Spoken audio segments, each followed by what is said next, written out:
Bismillahirrahmanirrahim. Assalamualaikum warahmatullahi wabarakatuh. Alhamdulillahi rabbil alamin. Wassalatu wassalamu ala rasulillah Sayyidina Muhammad wa ala alihi wa ashabihi ajma'in, amma ba'du. Kita sudah selesai melaksanakan puasa Ramadan, kemudian kita lanjutkan dengan salat Idul Fitri secara berjamaah atau menyendiri di rumah masing-masing. Alhamdulillah. Setelah itu kita saling mendoakan antara sama masyarakat dan keluarga sambil memaafkan dengan ucapan taqabbalallahu minna wa minkum sholihal a'mal minal 'aidin wal faizin wal muflihin.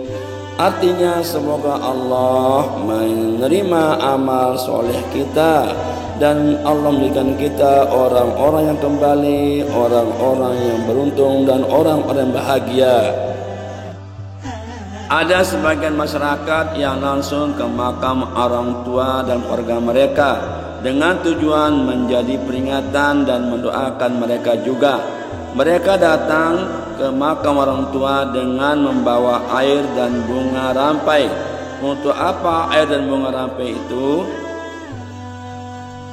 Ternyata setelah ditelusuri bahwa alasan mereka membawa air dan bunga rampai itu dalam pandangan agama Islam adalah berdasarkan pada hadis Nabi kita Muhammad SAW. Dalam hal air itu berdasarkan pada hadis berikut ini. Rawa at-Tabrani an Aisyah radhiyallahu anha. Imam Tabrani menceritakan dari Aisyah radhiyallahu anha, anna Nabiyya sallallahu alaihi wasallam rasha al-ma'a ala qabri ibnihi Ibrahim, bahwa Nabi kita Muhammad sallam menyiramkan air atas kuburan putra beliau Ibrahim. Wa qala al-Imam Asy-Syafi'i fil Imam Syafi'i berkata dalam kitab Al-Umm, anna Nabiyya sallallahu alaihi wasallam rasha ala qabri Ibrahim ibnihi wa wada'a alaihi asba'a, bahwa Nabi kita Muhammad sallam menyiramkan air atas kuburan Ibrahim putranya dan meletakkan beberapa kerikil.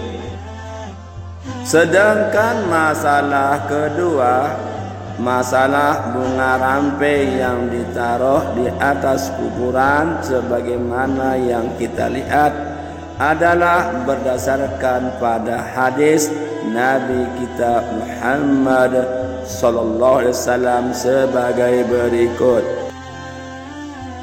An Abdullah bin Abbas radhiyallahu anhuma qala, diceritakan dari Abdullah bin Abbas radhiyallahu anhuma, marran nabiyyu sallallahu alaihi wasallam bi qabraini, Nabi kita Muhammad sallam melewati dua kuburan. Qala, kemudian beliau berkata, innahuma yu'azzabani wa ma yu'azzabani fi kabirin, sesungguhnya dua kuburan ini sedang disiksa, adalah mereka disiksa dengan masalah besar. Amma ahaduhuma fakana la yastatiru aw la yastanzihu aw la yastabri'u minal bawli. Adapun yang pertama dari kedua mereka itu adalah dia tidak menutup atau tidak membersihkan atau tidak mustabri atau berdehem minal bauli ketika dia kencing. Ini sesuai dengan hadis masing-masing riwayat berbeda-beda. Ada yang mengatakan la yastatiru atau la yastazihu atau la yastabrihu. Jadi orang yang pertama disiksa ini disebabkan oleh belum bersih dari kencingnya.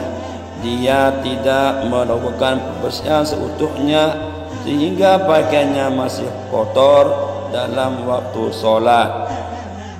Wal akharu fakana yamshi bin namimati, dan yang lain lagi yang disiksa kedua karena dia menyebarkan fitnah untuk mengadu domba. Mengetahui keadaan itu, yaitu keadaan dua kuburan yang sedang disiksa, maka Nabi dengan rasa kasih sayang dan rasa kasihannya, beliau melakukan tindakan berikut.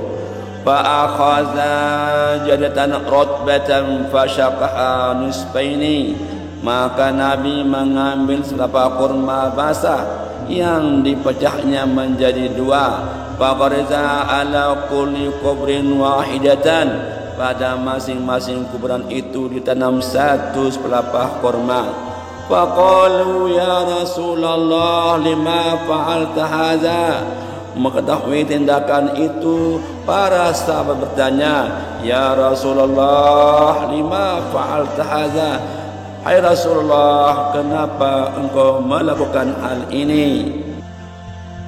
Qala Rasulullah sallallahu alaihi wasallam, Rasul pun menjawab, la'allahu yu'affafu anhuma ma lam yaibasa, mudah-mudahan mereka diringankan azabnya selama belum kering pelepah kurma itu. Rawahul Bukhari wa Muslimun, hadis diriwayatkan oleh Imam Bukhari dan Imam Muslim. Selanjutnya, tafsiran dari para ulama terkait dengan hadis tersebut terbagi menjadi dua kelompok besar dengan masing-masing pandangan mereka berikut. Pertama, sebagian ulama berpandangan bahwa sunnah hukumnya menaruh pelepah kurma di atas kuburan, yaitu pelepah kurma yang masih basah, dengan alasan tindakan Nabi dalam hadis tersebut sebagai bentuk ajaran syariah secara umum, tasyri'an aman.